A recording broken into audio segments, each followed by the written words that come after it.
बिस्मिल्लाहिर्रहमानिर्रहीम। अस्सलाम वालेकुम जी बच्चों, क्या हाल है आपके। अच्छा जी, चैप्टर नंबर 3 है आपकी जनरल साइंस का और इसमें से भी 5 सवाल आपके बनते हैं। चैप्टर 2 अभी इसलिए नहीं करवा रहा क्योंकि चैप्टर 2 जो है वो 1 के साथ लिंक है, ठीक है। तो 3 जो है ये नया है, तो ये तो लाजमी आपको करना है। 2 अगर नहीं भी होता तो 1 ज़रूर होना चाहिए। 1 करके आपको 3 पहले करना चाहिए क्योंकि ये दूसरा जो है ना उसका पोर्शन बनता है, तो इसलिए ये ज़्यादा अहम है। और फिर वही कहूँगा 5 इसमें से शॉर्ट क्वेश्चन, 10 नंबर तो वो हैं। फिर MCQ रेडी होते हैं क्योंकि आपको चीज़ों का पता चलता है। और फिर जाहिर है कि इसमें से छोटे सवालों को मिला के लॉन्ग क्वेश्चन भी बन जाता है। तो बड़ी इंपॉर्टेंट चीज़ें हैं, ये वीडियो पूरी देख के इसके सवालों को तैयार कर लीजिए, फ़ायदा होगा। ओके, तो इसमें जो पहला सवाल है वो है एनाबोलिज्म से क्या मुराद है और उसकी मिसाल बताएं। कहते जी एनाबोलिज्म एक तामीरी कीमियाई अमल है। कीमियाई अमल तो है लेकिन तामीरी, जिसमें चीज़ बनती है और जिसका फ़ायदा होता है हमें, जिसके दौरान मुख्तलिफ मादे तालीफ होते हैं यानी कि बनते हैं। जैसे मिसाल हम दे रहे हैं कि कार्बोहाइड्रेट्स जो हैं वो पौधों में बनते हैं, तो ये जो है एनाबोलिज्म की एक मिसाल है। आगे एसिमिलेशन किसे कहते हैं, खुराक के अज्जा का जिस्म में जज़ब होकर जुज़्वे बदन बनना, ठीक है ना। जो खाना हम खा रहे हैं वो छोटे छोटे पार्ट्स में कन्वर्ट होके हमारे जिस्म का जब हिस्सा बन जाती है तो इसको हम एसिमिलेशन कहते हैं। इस दौरान हाजमे के प्रोडक्ट्स जानवरों के सेल में जज़ब हो जाते हैं। हाजमे के बाद जो चीज़ें बनती हैं वो हमारे सेलों के अंदर जज़ब हो जाती हैं और फिर जाहिर है कि उससे हम अपना काम चलाते हैं। बायोकेमिस्ट्री क्या होती है, अब देखें बायो और केमिस्ट्री। केमिस्ट्री वही है जो रिएक्शन होते हैं, केमिकल चीज़ें होती हैं, और जो बायो है वो लिविंग थिंग्स हैं, जो जिंदा चीज़ें हैं। जैसे हम इंसान हैं, जानवर हैं, तो जितने भी जानदार हैं, तो जानदारों की केमिस्ट्री यानी जानदारों में होने वाले तमाम बायोलॉजिकल कीमियाई तामलात, जो भी ये केमिकल रिएक्शंस होते हैं उसके मुताले को बायोकेमिस्ट्री कहते हैं। ये कीमियाई अमल एनाबॉलिक और कैटाबॉलिक दोनों तरह के होते हैं, ठीक है। क्योंकि शुरू में पढ़ा ना एनाबोलिज्म, एनाबोलिज्म जो है एनाबॉलिक होता है जिससे तामीरी काम होता है, जिसका फायदा होता है, और कैटाबॉलिक जो चीज़ों को तोड़ता है, खराब करता है, ठीक है। बहरहाल आगे चलते हैं। बायोटेक्नोलॉजी क्या होती है, अब वही बात कि ऐसी टेक्नोलॉजी जिसमें बायो यानी कि जिंदा चीज़ों से फ़ायदा लेके इंसानों को फ़ायदा आगे से पहुंचाया जाता है।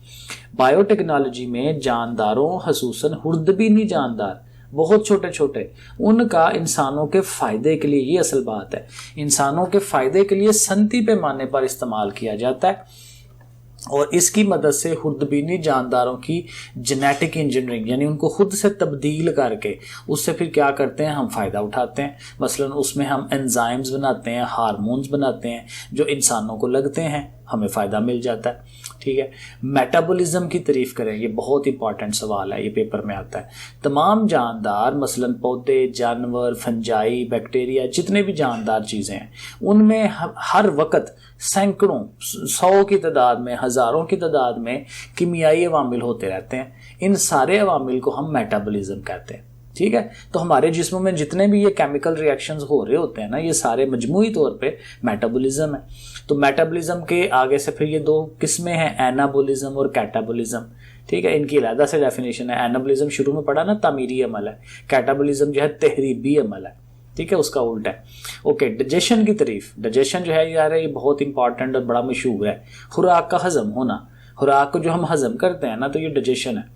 डाइजेशन खुराक के अज्जा को छोटे छोटे मालिक्यूल्स को तोड़ने या तकसीम करने का अमल है, यानी खुराक के अज्जा को उनकी इकाइयों में तब्दील कर देना, बहुत छोटे पार्ट में तब्दील करा देना, तो ये हमारा डाइजेशन हो जाता है। फैट्स जो हैं, फैट्स कैसे हमें मिलते हैं, उसके 2 जो तरीके हैं, हैवानी और नबाताती, वो बताने हैं कहाँ कहाँ से मिलते हैं। हैवानी जो है वो जैसे मक्खन है, बलाई। हैवानी का मतलब जो हमें दूसरे जानदारों से मिलते हैं। अब ज़ाहिर है ये जो मक्खन, बलाई वगैरह है ये हमें कहाँ से मिलती है, दूध से, और दूध गाय भैंस से आता है। बलाई, चर्बी वाला गोश्त, तेल, ये हमें दूसरे जानदारों से मिलते हैं। जबकि फैट्स के नबाताती जो पौधे हैं, जैसे सरसों है, जैतून है, नारियल, मकई, सोयाबीन, ज़ाहिर ये हमें पौधों से मिलता है, तो ये नबाताती ज़राए हो जाएंगे।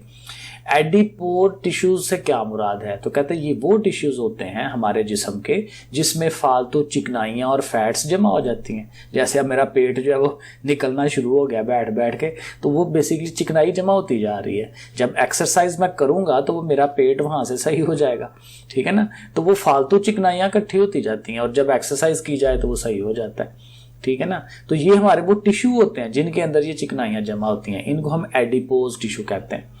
कैटलिस्ट और सबस्ट्रेट, अब ये ज़ाहिर तरीफे हैं। तो कैटलिस्ट किसको कहते हैं? ये बड़ा मजे की चीज़ होती है केमिस्ट्री में। कैटलिस्ट वो चीज़ होती है जो रिएक्शन करवाती है, खुद नहीं करती। जैसे हमारे स्कूलों का हेडमास्टर है, उसने कभी नहीं पढ़ाना, लेकिन उसका मौजूद होना ज़रूरी होता है, क्योंकि वो होगा तो हमारे टीचर जो हैं क्लासों में जाते हैं और पढ़ाते हैं, ठीक है ना। तो खुद उसने कुछ नहीं करना, तो यही काम है इसका। कैटलिस्ट से मुराद वो शय है जो कीमियाई तौर पर अपनी हालत में तब्दीली लाए बगैर, खुद नहीं चेंज होना उसने, किसी केमिकल रिएक्शन को तब्दील करे या उसकी रफ्तार में इजाफा करे। रिएक्शन खुद करवा देगी लेकिन खुद चेंज नहीं होना उसने। सबस्ट्रेट क्या है? ये वो शय है जिस पर कोई एंजाइम अमल करता है, ठीक है, जिस पे एंजाइम अमल कर ले, जिसके साथ रिएक्शन कर ले एंजाइम, उसको हम सबस्ट्रेट कहते हैं। फिर एंजाइम की तारीफ आगे से फिर क्या है? अब एंजाइम क्या होते हैं? एंजाइम जो हैं प्रोटीन के बने हुए मादे हैं। अब प्रोटीन बेसिकली देखो ना हमारी खुराक का एक हिस्सा है, ठीक है। प्रोटीन है, विटामिन हैं, कार्बोहाइड्रेट्स हैं, ये हमारे जिस्म के ज़रूरत होती है। ये हमें बाकी डिफरेंट चीज़ों से हम लेते हैं जो हम खाना खाते हैं। तो प्रोटीन जो है उससे बनते हैं एंजाइम, जो बायोकेमिकल तामलात में बतौर कैटलिस्ट यूज होते हैं। एंजाइम मुख्तलिफ कैटाबॉलिक और एनाबॉलिक रिएक्शन को तेज करते हैं, ठीक हो गया। अब को एंजाइम क्या है? एक तो एंजाइम की डेफिनेशन आ गई ना, एंजाइम के आगे से को एंजाइम है उसका छोटा भाई। कुछ एंजाइम्स को कैटाबॉलिक प्रोसेस की अदायगी के लिए बाज दूसरे कंपाउंड की जरूरत होती है, यानी रिएक्शन करवाना है तो खुद बेचारा अकेला नहीं कर पाएगा, तो उसको लो फिर उसको को एंजाइम, यानी जैसे अपने साथ एक साथी की मदद जरूरत चाहिए होगी उसे, अकेले उससे नहीं होगा, ठीक है। तो इसलिए जो जिसकी जरूरत वो मदद लेगा वो कोएंजाइम हो जाता है। सो कोएंजाइम नॉन प्रोटीन मादे होते हैं। एंजाइम तो खुद प्रोटीन के हैं लेकिन ये प्रोटीन के नहीं बने हुए, ठीक है, लेकिन ये क्या करते हैं? एंजाइम के साथ मिल के काम करते हैं। रोज़मर्रा ज़िंदगी में एंजाइम की अहमियत क्या है? तो ये 2-3 उसने पॉइंट्स हमें बताए हुए हैं। कहता है एंजाइम्स जो हैं केमिकल और फार्मास्यूटिकल इंडस्ट्री में बेहद मुफीद, उनके लिए ज़ाहिर है जो बड़ी बड़ी फैक्ट्रियाँ इन्होंने लगाई हुई हैं केमिकल की, और ये दवाइयाँ बनाने और ये आलात बनाने उसके। फूड प्रोसेसिंग की संत में तो कहता है ये जो खाने को, ये जो ज़ाहिर है खाने को बड़ी देर तक रखना, ये जो हमारे फल हैं उनको बड़ी देर तक स्टोर करके रखना, ठीक है। और फिर पनीर की तैयारी, ठीक है, पनीर बनाने में भी इस्तेमाल होता है। और पापेन जो है एंजाइम पपाया के पौधे से हासिल होता है और ये गोश्त को नरम करने में मदद करता है, खाना पकाने में मदद करेगा। ओके, आगे था पापेन से, यही जो पापेन ऊपर हम कह रहे हैं इससे क्या मुराद है, ये किस काम आता है? ये ज़ाहिर वही ऊपर वाली लाइन कि पापेन एंजाइम पपाया के पौधे से हासिल होता है और ये इसका काम यही है कि गोश्त को नरम करेगा। 2-3 दफ़ा पढ़ेंगे वैसे ही याद हो जाएगा। फिर ये ब्लड सिस्टम ग्रुप में RH सिस्टम पर कहता है 3 सतरें लिखें। तो ये जो RH सिस्टम है ये क्या है? कहता है ब्लड ग्रुप निज़ाम में RH सिस्टम होता है और ये जो RH सिस्टम है इसमें 2 आगे से हैं, पॉजिटिव और नेगेटिव RH होता है।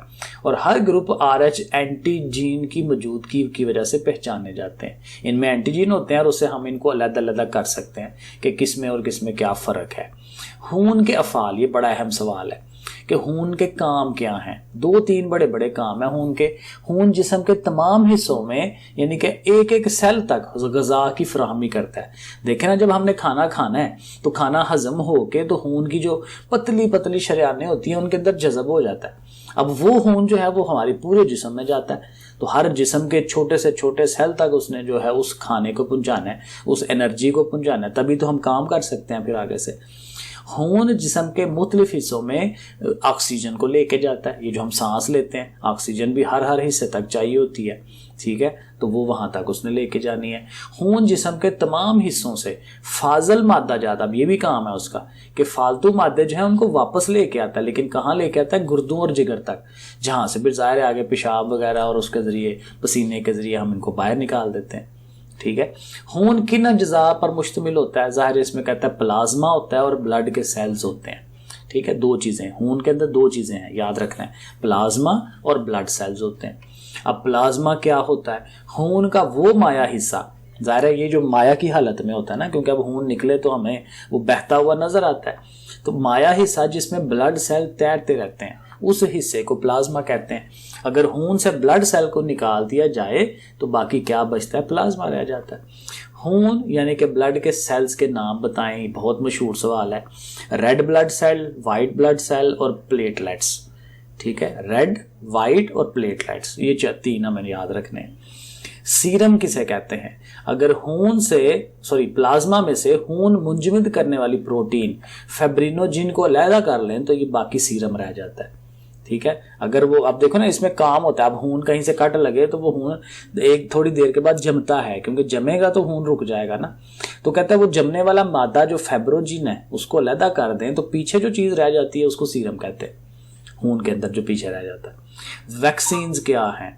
वैक्सीन कहता है जी, वैक्सीन पैथोजेनिक माइक्रोब की एक ऐसी तब्दील शुदा किस्म होती है जो बेजरर है। अब देखना आजकल हमारी कोरोना की वैक्सीन और हमें लग रही हैं, मैंने दोनों लगवा ली हुई हैं। तो वैक्सीन का काम यही होता है कि उस बीमारी के खिलाफ हमारे जिस्म में कुव्वत मुदाफ़ियत पैदा करता है, लड़ने में मदद देता है। तो वो कैसे होता है? वो हल्का सा जो है ना मुर्दा सा एक ऐसी चीज़ जो बेजरर होती है ना हमारे जिस्म में इंजेक्ट कर देते हैं, डाल देते हैं, हमारा जिस्म उस चीज़ के लिए तैयार हो जाता है। तो यही वो कह रहा है कि तब्दील शुदा किस्म होती है जो बेजरर होती है और इंसान का जो मुदाफ़ियाती सिस्टम है उसको एक्टिव कर देती है कि भाई हमला होने लगा, एक्टिव हो जाओ, तेज़ हो जाओ। ठीक है, तो जिस्म तेज हो जाता है। ब्लड के एबीओ सिस्टम से क्या मुराद है? एंटीजन और एंटीबॉडी की बुनियाद पर इंसानी खून जो है उसको ए बी और ओ ग्रुपों में तकसीम किया गया है। तो ये जो ग्रुपों में तकसीम किया है ना ब्लड को, इसको हम एबीओ सिस्टम कहते हैं। ठीक है, जो हमने डिफरेंट ग्रुप्स के मेरे 9 होते हैं शायद मुख्तलिफ तरह के, ए पॉजिटिव, बी पॉजिटिव, इस तरह से डिफरेंट। अब ये जो जीन शीन है ये हमारे सिलेबस में नहीं है। ठीक है, तो ये कुछ सवाल जो हैं हमारे ये इसके नहीं है जो उसने स्मार्ट सिलेबस में से कटवाए हुए हैं, तो ये हमने नहीं करने, मैंने ये क्रॉस कर दिया हुआ है। जेनेटिक इंजीनियरिंग वगैरह ये नहीं है, ये करना है आगे से। नैरो स्पेक्ट्रम एंटीबायोटिक किसे कहते हैं? एंटीबायोटिक वही है जो हमारे जिस्म में डालते हैं और हमारे जिस्म को बेहतर करता है। ऐसी एंटीबायोटिक्स जो बैक्टीरिया की महदूद इकसाम के खिलाफ मौसर साबित होती है। क्योंकि देखें ये नैरो स्पेक्ट्रम, नैरो होता है थोड़ा, यानी थोड़े इलाके तक जो हमारे बैक्टीरियाज हैं उनको ये उनके खिलाफ लड़ती है, इसीलिए इसको नैरो स्पेक्ट्रम कहते हैं। पेंसिलिन, ये उसकी मिसाल दे रहे हैं, पेंसिलिन बैक्टीरिया की महदूद इकसाम के खिलाफ मौसर साबित होती है, इसलिए इसको नैरो कहते हैं। तो पेंसिलिन इसकी जो है ना वो क्या कहते हैं एग्जाम्पल, ये हमें याद रखनी है कि नैरो स्पेक्ट्रम में पेंसिलिन इसकी मिसाल है। आगे फिर ये जाहिर है वो कटे में है, वो हमारा नहीं है। फार्मास्यूटिकल इंडस्ट्री से क्या मुराद है? ज़ाहिर है जो अद्वियात बनाते हैं, दवाइयाँ बनाने वाली जितनी भी फैक्ट्रियाँ हैं ना वो इसके अंदर आती हैं, इनको हम क्या कहते हैं? Pharmaceutical industry. खून क्या होता है? जनरल बात अगर वो ये कर दे, खून क्या चीज़ है? तो खून एक पेचीदा मादा है जो प्लाज्मा और रेड ब्लड, क्योंकि यही 2 बातें ऊपर की थी ना, प्लाज्मा होता है, रेड ब्लड सेल होते हैं और वाइट ब्लड सेल भी होते हैं। तो ये जिस्म में मादों की ट्रांसपोर्ट, क्योंकि आगे हमने कहा खुराक के अज्जा को लेके जा रहा है, ऑक्सीजन को लेके जा रहा है, फालतू मादों को वापस ला रहा है। अब देखें ना कितनी चीज़ें आपको पता चल गई। अब खून के मुतालिक आ जाए तो आप तो पूरा पैराग्राफ लिख सकते हैं जितना आप ये शार्ट रेडी कर लेंगे। हर्बिसाइड किस काम आते हैं? हर्बिसाइड ऐसे कीमियाई कंपाउंड है जो फसलों में गैर ज़रूरी होते हैं। ये तो जो किसान लोग हैं उनको पता है कि हम स्प्रे करते हैं और जड़ी बूटियों को ख़त्म करते हैं, तो ये जो चीज़ें हम डालते हैं ना उसके अंदर, उनको हर्बिसाइड कहते हैं। एंटीबायोटिक से क्या मुराद है और चंद मशहूर एंटीबायोटिक बताएं। ऐसे मुरक्बात जो बैक्टीरिया को मार दें या उनकी नशोनुमा को रोक दें, क्योंकि हमारे अंदर बैक्टीरिया जाके बीमारियां पैदा करते हैं। बाज़ बैक्टीरिया अच्छे होते हैं लेकिन ज़्यादातर तो नहीं अच्छे ना, तो उन्होंने बीमारियां पैदा करनी है, तो ये एंटीबायोटिक उन बैक्टीरिया को मार देते हैं। ठीक है, और उनमें पेंसिलिन है, ये क्या है, सेफ्लियोस, ये पता नहीं क्या नाम है, टेट्रासाइक्लिन, ये अच्छा नाम है, एरिथ्रोमाइसिन, ये तो दवाइयों के अंदर कई दफ़ा आपने नाम सुना होगा, तो ये नाम याद रख लें, पेंसिलिन, टेट्रासाइक्लिन और एरिथ्रोमाइसिन। ठीक है, रिसाइकलिंग भी नहीं है, हमारे सिलेबस में नहीं है। फिर कैटाबोलिज्म से क्या मुराद है? ये मैंने शुरू में बताया था। कैटाबोलिज्म जो है तहरीबी अमल है, तोड़ता है चीज़ों को। कैटाबोलिज्म एक तहरीबी अमल है जिसके नतीजे में पेचीदा नामियाती कंपाउंड सादा कंपाउंड में टूटते हैं। ठीक है, और इसके नतीजे में एनर्जी बनती है। और इस अमल की मशहूर मिसाल रेस्पिरेशन है, ये जो सांस लेते हैं हम, सांस लेके ऑक्सीजन अंदर लेके जाते हैं, वो ऑक्सीजन जो है जाके खुराक के साथ जो है वो रिएक्शन करती है, उससे एनर्जी बनाती है। तो ये जो रिएक्शन होता है ये कैटाबॉलिज्म का रिएक्शन है। ठीक है, किस ब्लड ग्रुप के हामिल अफराद को आलमी वसूल कुनिंदा कहते हैं? सारे उनको लग जाते हैं। तो कहते हैं ये जो ए बी ब्लड ग्रुप के अशास होते हैं वो आलमी वसूल कुनिंदा है, क्योंकि इनको दोनों ए और बी दोनों तरह के एंटीजीन लग सकते हैं और एंटीबॉडीज कोई इसके लिए नहीं होती। तो ये हो गया। फिर वही आगे कैटाबॉलिज्म और एनाबॉलिज्म। अब देखें ये कैटाबॉलिज्म एनाबॉलिज्म बार बार आ रहा है, तो वही याद रखना है, कैटा तहरीबी है, एनाबॉलिज्म जो है तामीरी काम है। तो बस ये बातें बतानी है। कैटाबॉलिज्म से मुराद तहरीबी अमल है, जबकि एनाबॉलिज्म से मुराद तामीरी कीमियाई अमल है। ओके, हाँ, ये एक सवाल उसने किया हुआ है कि 1 ग्राम कार्बोहाइड्रेट खाने से हमारे जिस्म को कितनी एनर्जी हासिल होती है?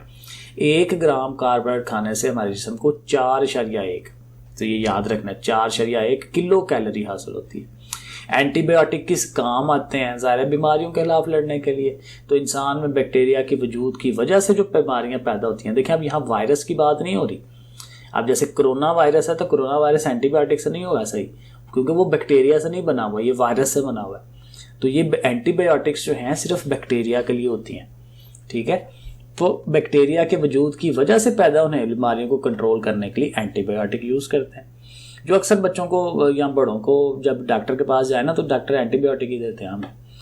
ओके, फिर ये जो है एंजाइम बतौर, बस 2-3 रह गए। एंजाइम बतौर कैटलिस्ट कहाँ इस्तेमाल होते हैं? एंजाइम बायोलॉजिकल रिएक्शन में बतौर कैटलिस्ट, जो रिएक्शंस होते हैं उसमें कैटलिस्ट के तौर पे यूज़ होते हैं। ये ऊपर भी पढ़ा था, बस यहाँ पे एंड हो गया। अमाइनो एसिड हमारे जिस्म में क्या किरदार अदा करते हैं? अमाइनो एसिड आई थिंक ये हमारा नहीं था सिलेबस में। अमाइनो एसिड उसमें था ना प्रोटीन में, हाँ ये नहीं है, ये छोड़ दे। आगे फिर ब्लड सेल की बात कर रहा है कि उसके क्या क्या काम है, ये पहले हम कर चुके हैं। खून के जो रेड सेल्स हैं वो गैसों की तरसील करते हैं। खून के जो वाइट, हाँ ये वैसे अच्छा है, ये पहले नहीं बात हुई। खून के जो वाइट सेल हैं वो जिस्म के मुदाफ़ियाती निज़ाम के लिए ज़रूरी होते हैं, और जो प्लेटलेट्स होती हैं खून को जमने में मदद देती हैं। तो ये याद रखना है। रेड वाले क्या करते हैं? गैसों की तरसील। वाइट वाले जिन्होंने हमारे जो मुदाफ़ियाती निज़ाम है उसको बनाना होता है बीमारियों के खिलाफ लड़ने में। और प्लेटलेट्स क्या करते हैं? खून को जमाने में काम आते हैं। प्लाज्मा क्या होता है? ये ऊपर बात हो गई है। प्लाज्मा वो चीज़ है जिसमें खून के सेल जो है वो घूमते रहते हैं। और खून में आयरन का क्या फेल है? आयरन का क्या काम है? लास्ट क्वेश्चन है। खून में आयरन हेमोग्लोबिन और मायोग्लोबिन में पाया जाता है, और किसका काम क्या है? कि जिस्म में ऑक्सीजन मुंतकिल करने का जरिया बनते हैं। ठीक हो गया जी। लो जी, ये देख लें 18 मिनट में आपने पूरा चैप्टर, इसको रेडी कर लें, बहुत फ़ायदा होगा आपको। ओके बच्चों, अल्लाह हाफिज़।